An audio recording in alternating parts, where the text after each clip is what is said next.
अस्सलाम वालेकुम, मैं हूं मलिक उमर और आज हमारा टॉपिक है नेशनल इनकम। नेशनल इनकम कौमी आमदनी से क्या मुराद है? नेशनल इनकम से मुराद ये है कि एग्रीगेट इनकम आपके पास इंडिविजुअल और गवर्नमेंट की जो एग्रीगेट इनकम होती है पूरे साल की है, उसको कहते हैं नेशनल इनकम। यानी कि एक साल के अंदर आपके पास जो इंडिविजुअल हैं और गवर्नमेंट है, इन तमाम की जो एग्रीगेट इनकम है उसे हम क्या कहते हैं? कौमी आमदनी कहते हैं। टोटल आपके पास market value of all final goods and services produce in a country during a 1 year. एक साल के अंदर आपके पास जितनी भी अशिया या सर्विसेज प्रोड्यूस होती हैं उनकी जो मार्केट वैल्यू होती है उसे हम क्या कहते हैं? कौमी आमदनी या नेशनल इनकम कहते हैं।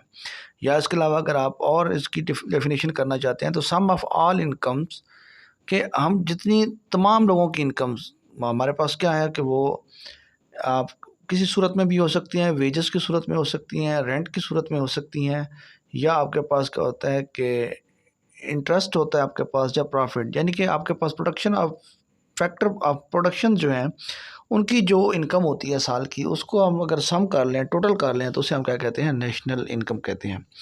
नेशनल इनकम का जो कॉन्सेप्ट है इसको आगे डिफाइन जो है फर्दर तकसीम किया गया है मुख्तलिफ फॉर्म में। तो सबसे पहले हमारे पास आता है gross domestic product, GDP. GDP से क्या मुराद है?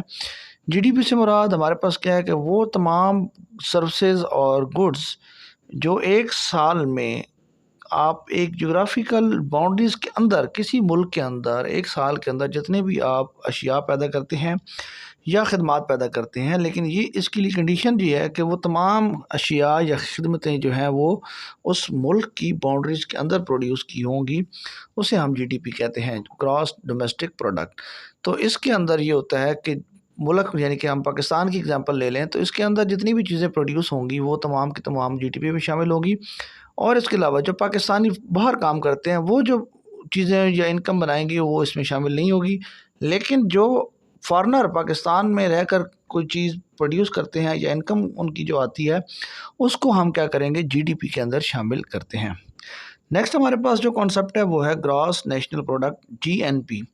तो जीएनपी से मुराद साल भर की वो तमाम values, income, market values of income जो आप क्या करते हैं कि पाकिस्तानी नेशनल, चाहे वो पाकिस्तान में रहते हैं या पाकिस्तान से बाहर रहकर वो चीज़ प्रोड्यूस करते हैं या इनकम बनाते हैं, वो तमाम चीज़ें जो इनकम जो होगी वो ग्रॉस नेशनल प्रोडक्ट में शामिल होगी, जीएनपी में।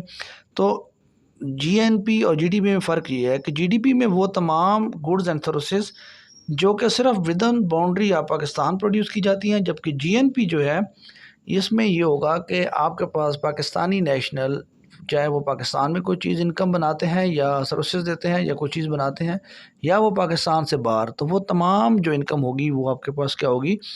जीएनपी में शामिल होती है। तो उसके बाद हमारे पास नेक्स्ट जो कॉन्सेप्ट है वो होता है net national product. Net national product जो है ये, इसमें आपके पास क्या होता है कि ये जीएनपी का वो हिस्सा होता है जिसमें से अगर हम क्या करें, अपने डेप्रिसिएशन आपके पास जो अमाउंट है वो निकाल लें। देखें, जब भी हम कोई चीज़ सपोज़ करें कोई इन्वेस्टमेंट करते हैं या कोई आप मशीनरी ख़रीदते हैं, तो देखें वक्त के साथ साथ उसके ऊपर जो है वो अखराजात भी होते हैं, डेप्रिसिएशन भी होती है। तो यानी कि आप एक गाड़ी लेते हैं या आप एक ट्रैक्टर लेते हैं, तो जब आप अभी लेंगे तो उसकी प्राइस ज़्यादा होगी, जो आप उसको यूज़ करते चले जाएंगे तो उसके बाद उसकी जो डेप्रिसिएशन वैल्यू होगी वो, या जो उसके ऊपर अखराजात होंगे वो बढ़ते जाएंगे, और उसकी नेट अगर आप बाद में 1 साल बाद या 6 माह बाद बेचेंगे तो उसकी वैल्यू कम होगी। तो नेट नेशनल प्रोडक्ट वो होती है कि अगर आपके पास जो ग्रॉस नेशनल प्रोडक्ट है उसमें से डेप्रिसिएशन माइनस कर लें तो जो पीछे इनकम बच जाती है उसे कहते हैं नेट नेशनल प्रोडक्ट कहते हैं। इसके बाद हमारे पास है कि कौमी आमदनी। कौमी आमदनी जैसे कि आपको पहले बता चुके हैं कि वो आमदनी जो तमाम फैक्टर्स ऑफ प्रोडक्शन की जो आमदनी होती है उसको अगर हम सम कर लें तो फैक्टर्स ऑफ प्रोडक्शन हमारे पास क्या होती है? Land, labour, entrepreneurship. तो ये तमाम चीज़ों की जो आपके पास वेजेस होती हैं, रेंट है या इंटरेस्ट है या प्रॉफिट है, तो उसको अगर हम सम निकाल लें तो आपके पास क्या आ जाता है? नेशनल इनकम आ जाती है। नेक्स्ट हमारे पास जो टॉपिक है इसका वो है पर्सनल इनकम। पर्सनल इनकम वो इनकम होती है एक शख्स की कि अगर हम क्या कर लें कि नेशनल इनकम में से जो इंसान के सोशल सिक्योरिटी कंट्रीब्यूशंस होती हैं उसको माइनस कर लिया, जैसे कि मतलब सदका खैरात मिलती है वो उसकी पर्सनल इनकम में शामिल नहीं होती। या इसके अलावा यह है कि जो कॉरपोरेट टैक्सेस होते हैं वो भी उसकी इनकम में शामिल नहीं होंगे, ना उसमें से माइनस कर लेंगे। और इसके अलावा अनडिस्ट्रीब्यूट, अगर आप आपने किसी कंपनी पे इन्वेस्टमेंट की हुई है तो उसमें से वो पर्सनल इनकम आपकी नहीं होगी, क्योंकि अभी तक आपने जो प्रॉफिट है वो डिस्ट्रीब्यूट नहीं किया। तो पर्सनल इनकम बेसिकली वो होती है कि जब आप नेशनल इनकम में से क्या करते हैं, आप सोशल सिक्योरिटी कंट्रीब्यूशन, जैसे कि आपके पास ज़कात है, जो खैरात है, उसको आप माइनस कर लें, या आपके पास कॉर्पोरेट टैक्सेस होते हैं, जो आपके कंपनी के ऊपर टैक्सेस होते हैं, उसको भी आप माइनस कर लें। फिर उसके अलावा आपके पास जो प्रॉफिट अनडिस्ट्रीब्यूटेड प्रॉफिट है कंपनी का, वो भी माइनस कर लें। लेकिन इसमें ट्रांसफ़र ऑफ पेमेंट्स जो है वो कहता है कि इसमें शामिल होती हैं, जो गवर्नमेंट पैसे आपको देती है किसी भी फॉर्म में, तो वो आपके पास क्या होगा कि वो पर्सनल इनकम में शामिल होगी। इसके बाद हमारे पास आती है डिस्पोजेबल इनकम। ये वो इनकम है किसी शख्स की जो आपके पास क्या होगा कि पर्सनल इनकम में से तमाम टैक्सेस निकाल लेंगे, आप पर्सनल इनकम में से तमाम पर्सनल टैक्सेस को माइनस कर देंगे, तो जो पीछे इनकम बच जाती है उसे आप कहते हैं डिस्पोजेबल इनकम।